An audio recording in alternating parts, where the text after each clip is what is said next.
Okay, well, I'm happy to report that it's back. The Belka Dx, the faulty Belka, that I returned to Alex in Belarus. Within a day or so of him receiving it, he emailed me back to say there was some faulty soldering on one of the ICs in the Belka, which he repaired, and he sent it straight back to me. It's taken a couple of months, mainly because of the postal service between the UK and Belarus. We're in difficult times, of course, in the world, and these little radios have to pass through customs and so on. But it's arrived back safely, and as you can see, it's fully charged. It's working. I'll put a link to the video where I showed the fault with this radio.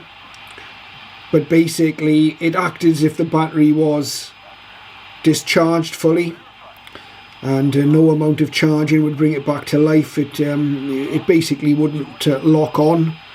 The power wouldn't lock on, and therefore you couldn't use the radio. It's absolutely perfect now, so I now have two Belkas, but that's no bad thing. They're superb little receivers, and I'm happy to have this one back. And it was just a quick update and the final part of the story of this Belka.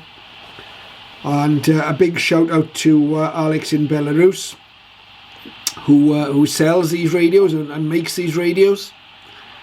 And I'm very impressed with the after sales service. You try and get faults rectified on little Chinese receivers that most of us buy, and you're not going to have the kind of service that you will from Belka. So there it goes, the Belka DX repaired and ready to go once again. Thank you, Alex.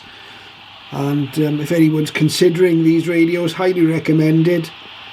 The newer models actually cover medium wave as well. This one just covers 1.5 to 30 megahertz, so basically the shortwave spectrum, top end of medium wave or AM.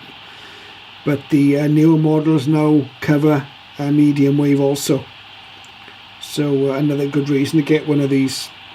Thanks to Alex in Belarus.